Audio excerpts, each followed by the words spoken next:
Alors, Be'ezrat Hashem, là on arrive à la paracha Ve'ata tetzave et bnei Yisrael veikru elecha shemen zayit zach katit lamaor le'alot ner tamid. C'est intéressant à mentionner que Dafka dans cette paracha, que ça représente la chokhma, shemen zayit zach, shemen, le shemen on sait que le shemen ça représente la chokhma, que Dafka maintenant le nom de Moshe Rabbeinu va pas être mentionné dans cette paracha, comme ils nous l'indiquent les commentateurs et comme on le voit dans la paracha, comme le Baal HaTurim il dit quasiment depuis sa naissance, il a toujours son nom dans la paracha, depuis qu'il est né, et là dans cette paracha, il n'y est pas Dafka dans cette paracha. Alors premièrement, je vais commencer par le Zohar HaKadosh. Le Zohar HaKadosh, il nous dit la chose suivante. Il nous dit que le mot Ve'ata, ça vient nous enseigner la shlemut, c'est-à-dire l'entité, quelque chose qui est entier, qui est complet, quelque chose de complet, d'entier, c'est Ve'ata. Et c'est Moshe Rabbeinu alav shalom. C'est-à-dire que Dafka, le moment où on ne va pas mentionner son nom, mais on va mentionner sa qualité d'être quelqu'un de, comme on va le voir tout de suite dans le Zohar HaKadosh, à qui il va être comparé, tellement il est entier, tellement il est complet. Il dit que le Sheva, il continue le Zohar HaKadosh, que la louange d'Akadosh Baruch Hu, ok, elle se fait avec les mêmes mots, Ve'ata, avec le même mot, pas le même mot, Ve'ata. Ve'ata, comme il dit le pasouk dans Nehemia, le prophète Nehemia dans le chapitre 9, dans le pasouk 6, il dit Ve'ata mechaye et kulam, et toi tu fais vivre tout le monde. Donc le mot Ve'ata dans le pasouk de Nehemia Hanavi, le prophète, c'est Akadosh Baruch Hu. Il te dit de la même manière que Akadosh Baruch Hu, il a appelé, et donc vient Akadosh Baruch Hu maintenant, il donne sa louange, c'est-à-dire sa louange, la louange d'Akadosh Baruch Hu, il la donne à Moshe Rabbeinu. Incroyable que la louange du prophète Nehemia, qui est en fait attribuée à Akadosh Baruch Hu, qui appelle Ve'ata mechaye et kulam, c'est toi qui fais vivre tout le monde, cette louange, elle est pour Akadosh Baruch Hu. Akadosh Baruch Hu, il prend sa propre louange, à qui il la donne? À Moshe. Et justement, dans la paracha où on va mentionner la louange de Moshe Rabbeinu, son nom n'est pas mentionné. Voilà, c'est ça qui est intéressant à souligner. Alors je veux commencer déjà parce qu'elle nous dit la Gemara. La Gemara nous dit que c'est Rashi dans Shabbat, dans la page 101, Kouf Aleph, elle nous dit que chaque tzaddik qui étudie la Torah Lishma, alors il fait des ma'asim tovim leshem shamaim, il a un nitzotz de Moshe. C'est-à-dire que c'est pas possible de venir étudier Torah Lishma, et Torah Lishma, comme on l'a expliqué plusieurs fois, c'est tout le Pardes, c'est avec le Soda Torah, comme il dit le Maharchou, Rabbeinu Chaim Vital, comme il dit aussi le Rabbi Avram Azoulay, l'arrière-grand-père du Chida, etc., que c'est inclus le Sod. Grâce au Sod, donc il peut s'appeler Torah Lishma. Il dit, tout celui qui étudie la Torah Lishma et qui fait les Ma'asim Tovim, il a un nitzot, il a une étincelle de Moshe Rabbeinu alav shalom. Comme on voit dans la Gemara, dans la page qu'on a mentionnée, la page 101b, Kouf Aleph Amoud Bet, elle dit la Gemara dans Shabbat. De Amar Amora le Chavre. Alors un Amora, il dit à son ami, qu'est-ce qu'il lui dit? Moshe, Shapir Ka'amar, parce qu'il vient de faire un chidouche. Mais il ne s'appelle pas Moshe. L'ami de l'Amora, il ne s'appelle pas Moshe. Mais parce que tu as fait un chidouche, je vais t'appeler Moshe. Ça veut dire que tu as un nitzot, tu as une étincelle de Moshe Rabbeinu. Et c'est ça que le pasuk qui dit Ve'ata tetzave et bnei Israël, de'ainu tetzave et bnei Israël shiyu zehirim ou zrizim sheikru elecha shidnotzes bab, s'ils te prennent à toi. C'est-à-dire quoi? Ils te prennent à toi. À toi quoi? C'est quoi à toi? Et là je vais passer tout de suite au Rachaim HaKadosh. Et je pense grâce à ça on va comprendre c'est quoi qu'ils te prennent à toi. C'est quoi à toi? À toi, c'est la chose suivante. Il dit Ora Chaim HaKadosh, un truc incroyable. Il dit qu'on a 4 galouyot, comme on a vu avec le Sefer Daniel, Nebuchadnezzar, etc. On a cité les 4 galouyot. 3 des 4, ils ont fini. 3 des 4, on a déjà eu la délivrance dans les 3. Les 3, c'est grâce au Avot. Avraham, Yitzhak, Yaakov. Grâce à Avraham, Yitzhak, Yaakov, on a eu déjà la délivrance des 3 galouyot. Il nous reste la 4e. La 4e, c'est grâce à qui? C'est grâce à Moshe. Alors pourquoi maintenant on n'a pas reçu encore la Géoula grâce à Moshe qui est la 4e? Pourquoi on ne l'a pas? Il dit Orach Chaim Kadosh, incroyable, un truc incroyable. En fait, c'est une remontrance pour tout le Ham Israël. Il dit Omer, le Orach Chaim Kadosh, Mishum de Moshe Rabbeinu lo chafetz ligol, parce que Moshe Rabbeinu ne veut pas amener la Géoula à un peuple que Chas v'Shalom batlani mina Torah, qui sont batlan, qui n'étudient pas la Torah. Incroyable, c'est ce qu'il nous dit au Orach Chaim Kadosh. Et c'est ça qu'il dit Veikru elecha, comme j'ai dit maintenant. Prends en toi, chez Bnei Israël, Ikru elecha ta Torah. Prends la Torah. Le nitzotz de Moshe, c'est de prendre la Torah.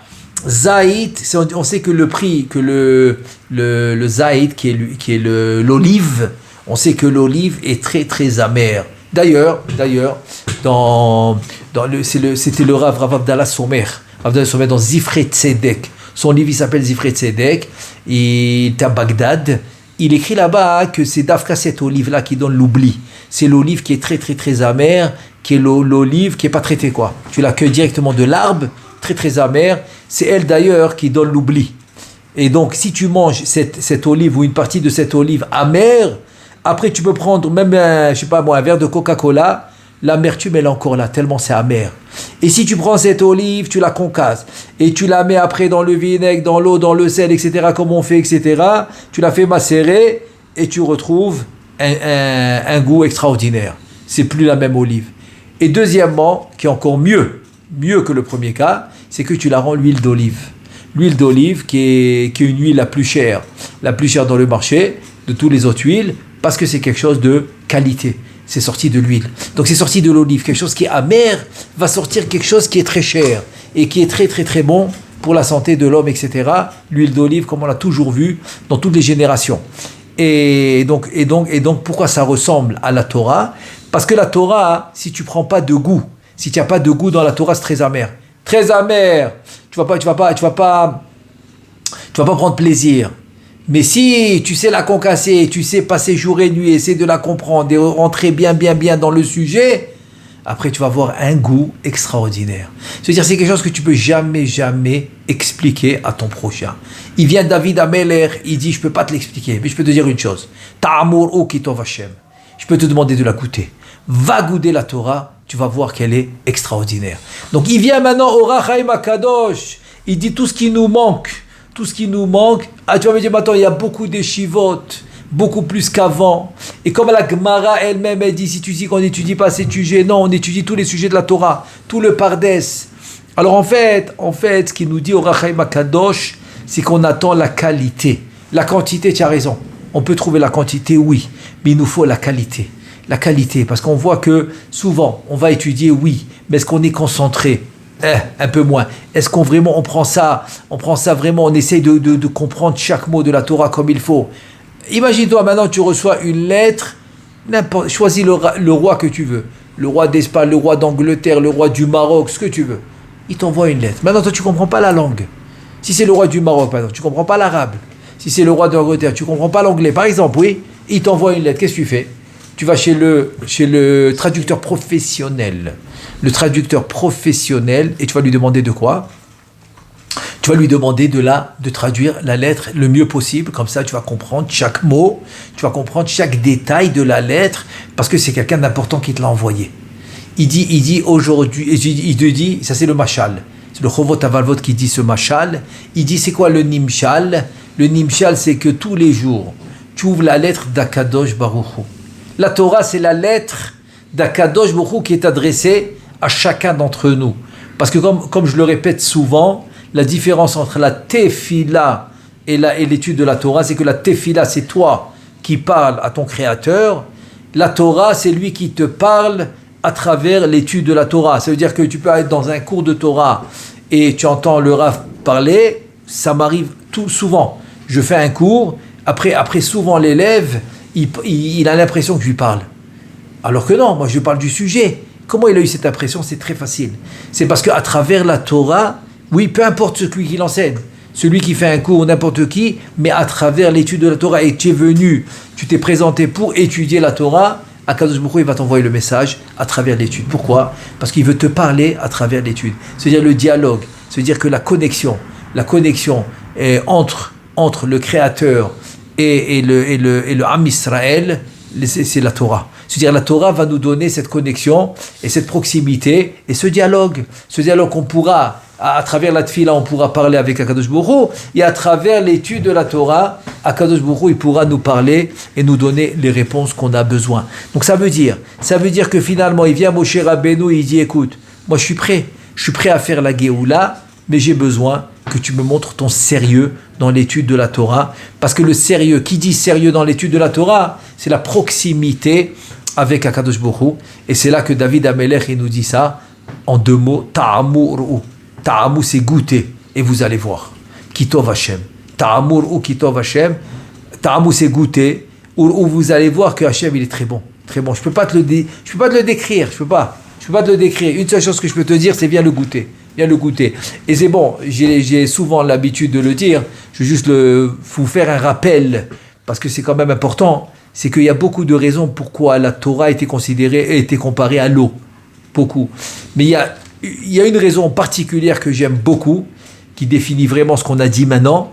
C'est que l'eau, la Mishnah a dit à Shoté Litzmao, Mevarer Shakol Nia Bidvaro. Quelqu'un qui a soif et qui boit de l'eau, il va faire la bracha chez Akol Nia Bidvaro. Ça veut dire que s'il n'a pas soif, il n'y a pas de bracha. Pourquoi que si l'homme il n'a pas soif, il n'y a pas de bracha dans l'eau? Si l'homme il n'a pas soif, il boit un verre de Coca-Cola, il y a la bracha. Un verre de jus d'orange, il y a la bracha. Pourquoi dans l'eau non? Parce que l'eau, elle a du goût si tu as soif. Si tu n'as pas soif, l'eau n'a pas de goût. C'est pour ça que quelqu'un qui prend un médicament dans la halakha, prend un médicament, il n'a pas soif, il ne fait pas de bracha sur l'eau. Il boit le médicament avec un peu d'eau sans bracha parce qu'il n'a pas soif. Mais s'il a soif, donc l'eau a du goût, il fait la bracha shakol nia bidvaro.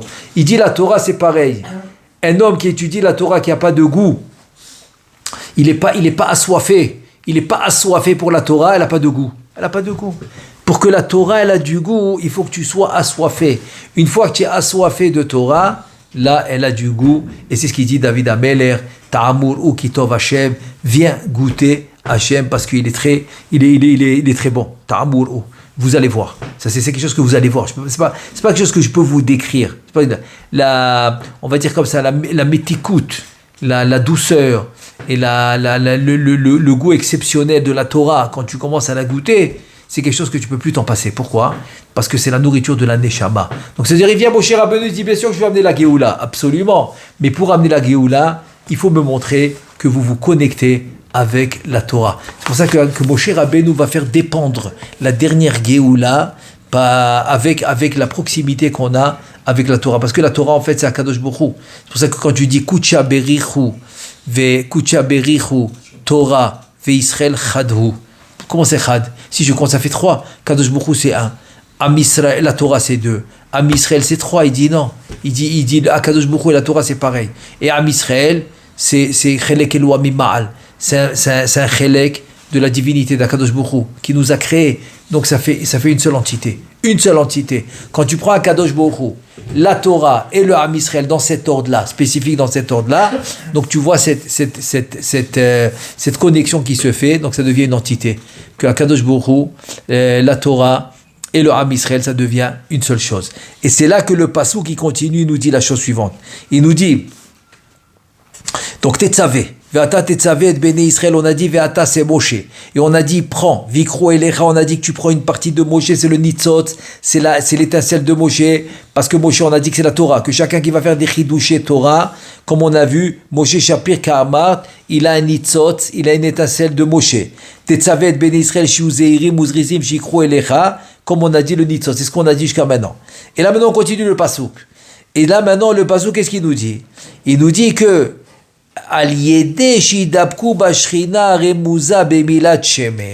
maintenant le mot shemen c'est gematria shrina qui yassad abba c'est yassad berata. On a dit que shemen c'est la chorma, c'est abba, yassad berata, c'est ce qu'il dit le Zohar. Il a kaviachol, il a créé la bat, c'est la fille, alors la fille c'est la shrina. Donc shemen c'est la shrina. Il te dit ça c'est comment alidé ma'asetov ve'esek Torah.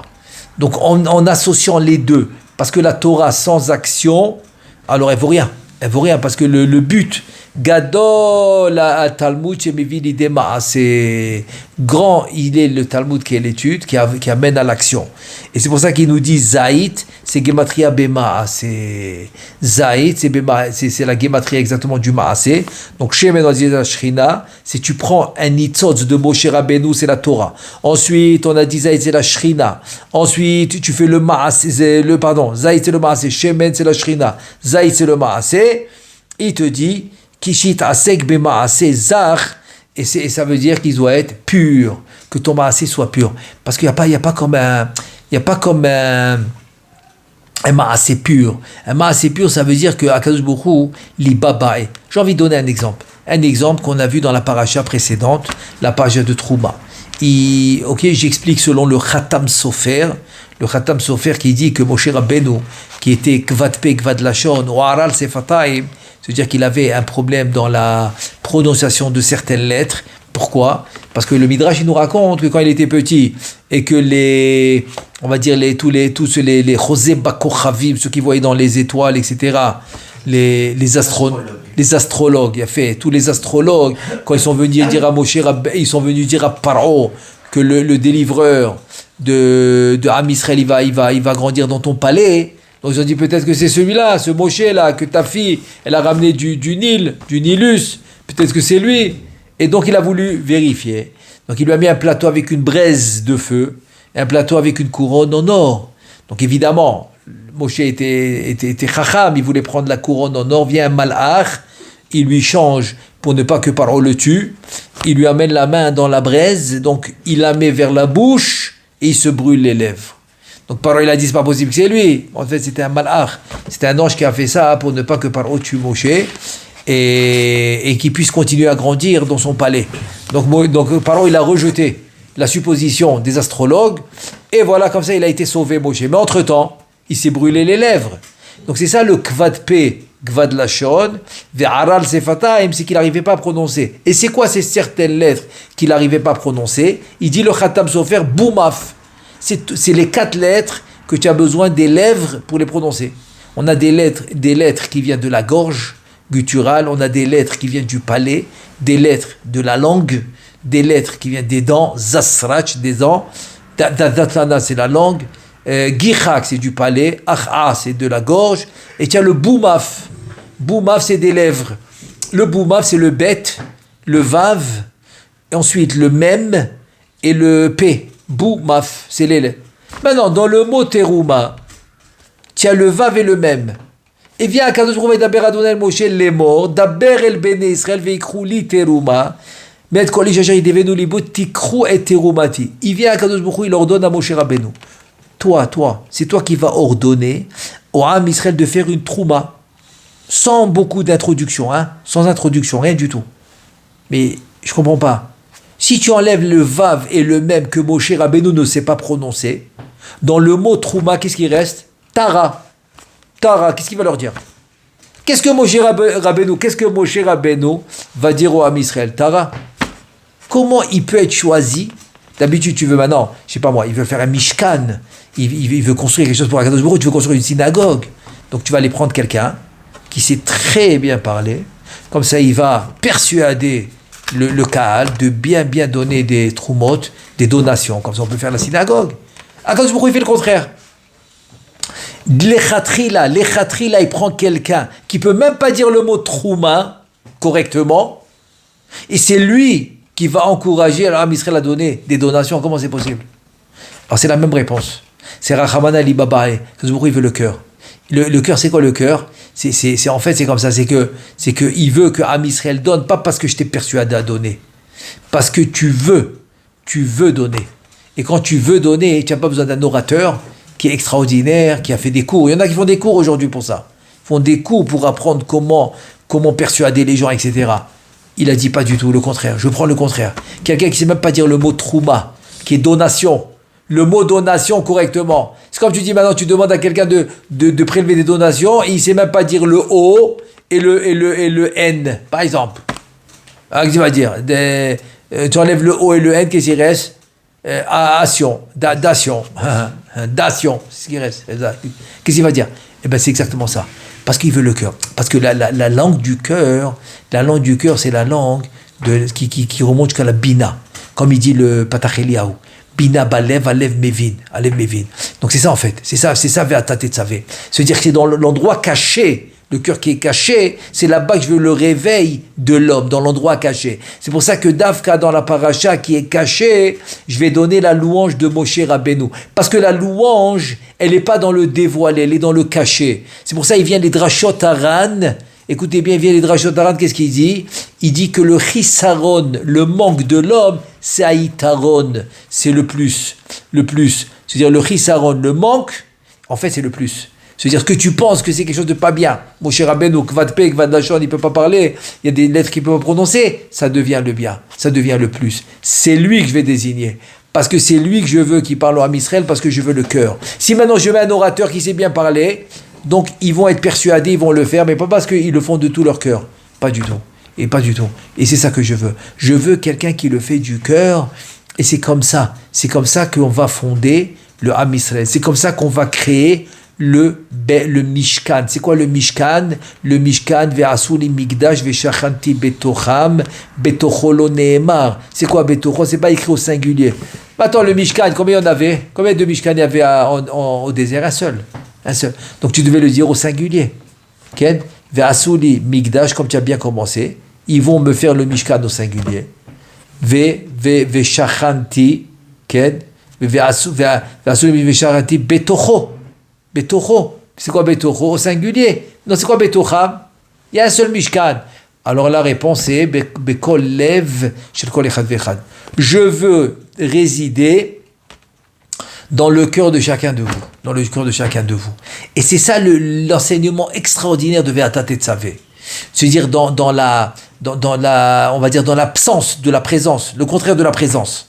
C'est-à-dire ce que tu penses, parce que nous dans la société, on a l'habitude de comprendre que la présence, c'est ça, la présence, c'est la façon de parler, la manière qu'on va agir, c'est ça qui va nous faire réussir dans la vie.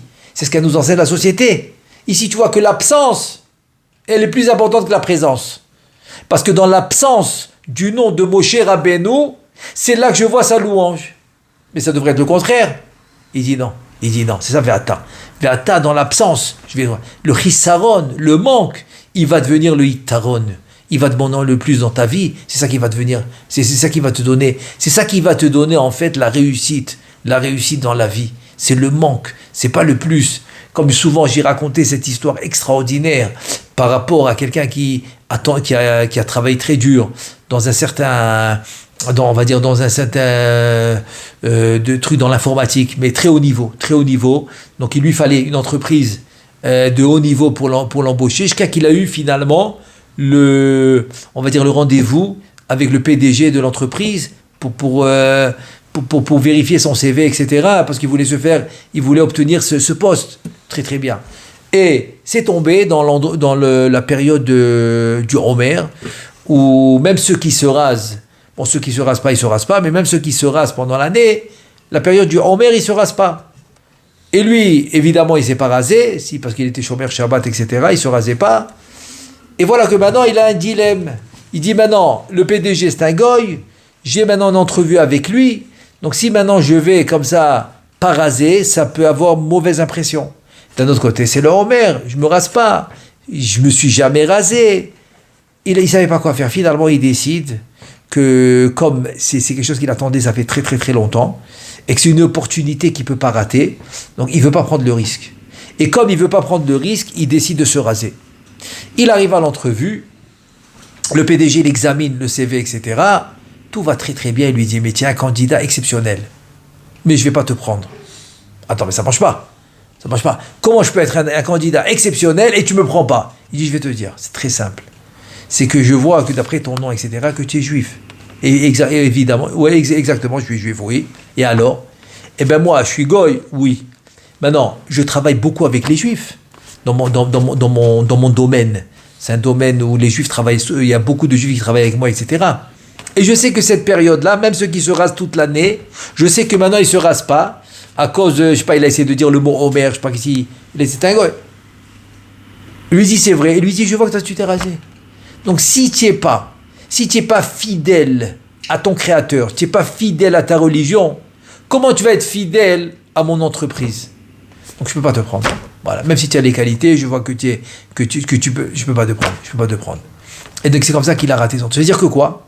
Lui, il a pensé que le manque, c'est quoi le manque ici, dans le cas précis? Le manque, c'est qu'il n'est pas rasé. Donc il n'est pas présentable. Il a pensé comme ça. Donc finalement, c'est le contraire. C'est le contraire. C'est que le manque, c'est lui qui allait lui faire réussir. Parce que si c'était pas rasé, il aurait dit, ah voilà, moi je connais ça, je connais ce minag, donc c'est bon, il aurait eu le... Ça veut dire qu'en deux mots, pourquoi Kadosh Baruch Hu lui a fait ça, après tant d'années qu'il cherchait un travail, etc. Bon, après il a eu un autre travail dans son domaine, dans une autre entreprise, etc. Ça va, il a eu ce qu'il fallait, mais bon, peut-être pas ce qu'il voulait, ok. Mais pourquoi Kadosh Baruch Hu lui a fait ça? Parce que Kadosh Baruch Hu veut nous enseigner une chose, Ve'ata, dans l'absence, quand tu te mets absent et tu laisses la place à ton créateur, que lui soit présent, c'est là que tu réussis. C'est là Ve'ata. C'est-à-dire que maintenant que je n'annonce pas le mot de Moshe, donc il est absent, mais c'est là où je pourrais donner la louange d'Akadosh Baruch Hu dans Moshe. Donc ça veut dire quoi? Ça veut dire que quand tu te fais absent, donc tu fais la place à ton créateur. C'est-à-dire la présence de ton créateur dépend de ton absence. Mais si tu veux être présent, alors il n'y a plus de place pour ton créateur. Voilà, c'est ça le Hani. C'est moi que je sois là. Non, je suis Hani, etc. C'est exactement ça. C'est ça qu'on nous donne. C'est ça l'enseignement. C'est pour ça que vient Moshe Rabbeinu, il dit, attends, si tu étudies pas la Torah, c'est que tu te fais pas absent devant ton créateur. Parce que si tu te fais absent devant ton créateur, qu'est-ce que tu as peur de quoi? Tu as peur que tu vas pas réussir dans les affaires parce que quoi? Parce que tu étudies 1 ou 2 heures par jour le matin, donc tu as peur que les clients, ils viennent exactement au moment où tu étudies. Attends, donc, ça veut dire que tu n'es pas absent, quoi. C'est-à-dire que tu es présent. Donc si tu es présent, il n'y a pas la place pour ton créateur. Donc c'est normal que tu as peur. Donc tu dis, attends, je peux pas fermer le magasin. Il n'y a personne pour le magasin, alors aujourd'hui je ne vais pas pour le cours. Ça veut dire que quoi? Ça veut dire que ta présence à toi, elle vaut plus que la présence de ton créateur. C'est ça que ça veut dire. C'est ça la Klipat Amalek. La Klipat Amalek, qu'on est parce que c'est Parashat Zachor, mais j'essaie de connecter aussi avec Parashat Zachor cette semaine, Shabbat, ok, c'est le Shabbat avant Purim, donc on sait que le Shabbat avant Purim, c'est Parashat Zachor, on doit lire Amalek, c'est Mitzvat Aseh Deoraita. De toute l'année qu'on lit dans la Torah, c'est la seule que Deoraita. C'est la seule, c'est celle-là. C'est Mechiat Amalek. On a le Zachor, se rappeler ce qu'il nous a fait Amalek, et Timche Zecher Amalek. On a 2 mitzvot. On doit se rappeler ce qu'il nous a fait et on doit l'effacer. Ok, on se rappelle ce qu'il nous a fait, c'est une chose, mais c'est quoi l'effacer? Alors Chafetz Chaim, il dit par exemple, tu écris son nom et tu l'effaces. Ok. Ou tu écris son nom et tu le piétines. Ok. Quand tu entends son nom, tu fais du bruit avec tes pieds. Ok. Mais c'est quoi l'effacer dans la vie quotidienne? C'est quoi l'effacer? C'est quoi effacer le nom de Amalek? Effacer le nom de Amalek, c'est ce que la société t'enseigne. La société t'enseigne, c'est que la présentation bien rasée, bien truquée, c'est celle qui va te faire réussir dans la société. C'est-à-dire que le fait que tu es mieux rasé que l'autre, ou tu parais mieux que l'autre, ou ton costume il est plus repassé que l'autre, et que tes chaussures ils sont plus brillées que l'autre, etc. Toute cette ritsoniout, toute cette vie extérieure que tu vis dans la société, tu es convaincu que c'est ça qui te fait réussir. Le fait que tu es présentable. Il vient Ve'ata Tetzavé, il dit le contraire. Le nom de Moshe Rabbeinu n'est pas mentionné, mais sa louange, et c'est quoi sa louange? C'est la louange d'Akadosh Baruch Hu. C'est elle qui est mentionnée. Ça veut dire que quoi? C'est exactement le contraire. C'est quand tu vas t'effacer et que tu vas laisser la place à ton créateur, c'est là que ta réussite va venir. Donc c'est dire la vraie, et c'est ça la réussite. Et c'est ça en fait que Moshe Rabbeinu dit Batlanim. C'est quoi Batlanim? Batlanim, c'est des fainéants. Quoi des fainéants? Il n'est pas fainéant, il va au magasin depuis 8h du matin. Il est fainéant de quoi? Il est fainéant en fait parce qu'il est serviteur de toujours se servir son, on va dire son nom, son prestige, tout ça. Voilà, tout ce que la société nous enseigne. C'est ça en fait c'est comme une sorte de avdout. C'est une sorte de avdout. Il est esclave. Il est esclave de protéger son nom, de protéger sa parnassa en ouvrant de 8h du matin jusqu'à quelle heure, de faire tout ça. d'être toujours présent à répondre tous les appels, pour être sûr de manquer aucun appel. C'est de l'esclavage. Qu'est-ce qu'il dit à Kadosh Baruch Hu? C'est-à-dire tu m'effaces, tu fais le contraire. Mais fais le contraire, efface-toi. 2 heures dans la journée, pas de téléphone parce que tu es occupé à étudier. À Kadosh Baruch Hu, il te parle. Donc tu es occupé. Alors tu t'es effacé. Tu t'es effacé, donc tu as mis la place, tu as fait la place à Kadosh Baruch Hu. Eh bien, crois-moi que toutes tes affaires vont changer. Le mieux, et le mieux, et le mieux, et le mieux. Tu n'auras aucune idée. J'avais un élève aussi, je me rappelle cette histoire, j'avais un élève, et à un certain moment, il a décidé. Donc, Baruch Hashem, il est venu à mon cours, il venait à mon cours tous les matins. Baruch Hashem, il a décidé de commencer à travailler à midi. Donc, il venait à mon cours tous les matins. On faisait la halacha, la gemara, etc. Et voilà, un jour, il rentre dans un dilemme parce que la parnassa, elle va pas du tout, elle va pas. Et ça commence un truc. Et donc, sa femme aussi lui dit, il faut que tu arrêtes. Il faut que tu arrêtes d'aller au cours à midi. Il faut aller au bureau à 9h et pas au cours, etc. Il vient me voir. Je lui dis, écoute, moi maintenant, je peux pas te donner un conseil si tu n'es pas au niveau de prendre le conseil. Mais une chose, je peux te dire. C'est ce que la Gemara est dit à ce sujet. Et c'est quoi? Et je lui raconte la parabole de Rabbi Akiva. Il vient Rabbi Akiva et nous dit, c'est l'histoire du renard qui a faim, très faim. Et là, il se trouve devant une rivière. Maintenant, il veut attirer des poissons. Qu'est-ce qu'il fait? Il dit poisson, il crie, poisson, il les appelle. Renard, qu'est-ce que tu veux? Et les poissons, ils répondent. C'est la parabole. Il dit les poissons, écoutez, j'ai vu un bateau de pêcheurs avec un filet qui va venir vous prendre, donc vous êtes en danger. Donc venez les poissons, venez, je vais vous ramasser, je vais vous amener chez moi dans ma cabine et je vais vous protéger. Les poissons, ils ont dit, mais attends, c'est toi le rusé qu'on appelle le renard? On voit que tu es très bête. Pourquoi je suis bête? Mais si dans l'eau, makom chiyutenu, si dans l'eau, c'est l'endroit de notre vie, on vit dans l'eau, tu dis qu'on est en danger, makom utenu, dans l'endroit où c'est sûr qu'on va mourir. Tu veux nous faire sortir de l'eau, donc c'est sûr qu'on va mourir là-bas. Donc dans l'endroit où c'est sûr où on va mourir, tu penses nous protéger là-bas? Mais ça va pas ou quoi? Donc on va rester dans l'eau, parce qu'au moins dans l'eau on vit. Alors, on a une chance de survivre dans l'eau. Et c'est ça la parabole. C'est quoi le nimshal? Le nimshal, il dit c'est ça. C'est ce que je lui ai dit. Je lui ai dit, écoute, c'est ça le nimshal. C'est que si maintenant tu viens et tu étudies la Torah, et tu fais la volonté divine, et tu t'effaces, tu laisses la place à ton Créateur. Tu me dis que tu es en danger de Parnassa quand tu fais la volonté de ton Créateur. Tu es en danger de Parnassa.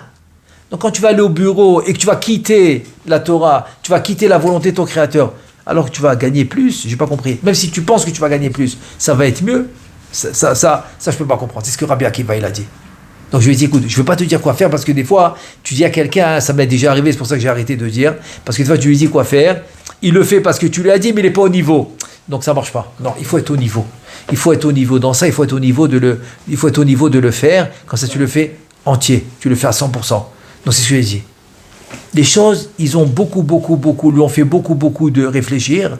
Il en a parlé à son épouse, il m'avait parlé, il m'avait raconté, il en a parlé, etc. Et le lendemain, il revient au cours. Je le vois au cours, ok, je dis rien. À la fin du cours, il me dit, écoute, j'ai décidé que quoi qu'il arrive, je prends les paroles de Rabbi Akiva et je les fais. Et donc voilà. Donc voilà. Je viens maintenant, je viens faire la volonté de mon Créateur et je viens au cours et c'est Akadosh Baruch Hu, il va m'aider pour le reste. Depuis ce jour-là, incroyable. Il me dit, je devais passer des heures au téléphone pour trouver les clients, pour ta. Depuis ce jour-là, dès qu'il rentre au bureau, c'est les clients qui lui courent après. Les clients, ils lui courent après. Il m'a dit, ça ne s'est jamais vu, jamais arrivé. Il me dit, maintenant, ça ne s'est jamais fait aussi qu'un client. Il m'a appelé, et un client, il amène un autre client. Jamais. C'est moi qui devais les amener. Incroyable. Ça veut dire quoi?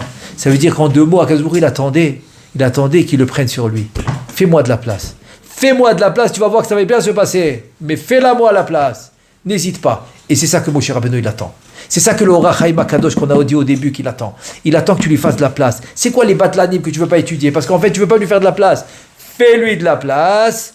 Et là, il va venir. Et Moshe Rabbeinu dit, à ce moment-là, moi, je suis prêt à amener la Géoula. Je suis prêt à amener la lumière de Orach Ganouz qui va changer la réalité dans laquelle tu vis. Elle va changer complètement. Et c'est ça qu'on attend, Bezrat Hashem.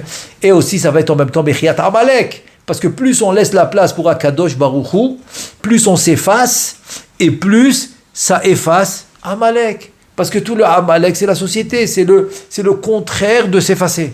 Voilà, on veut être le plus présent, donc il y a moins de présence divine. Et là, c'est le contraire. On s'efface, donc il y a plus de présence divine, et on efface ce qu'on appelle la klipa de Amalek, Bezrat Hashem, pour la rédemption finale. Bimhera Be'amenu. Amen ve Amen.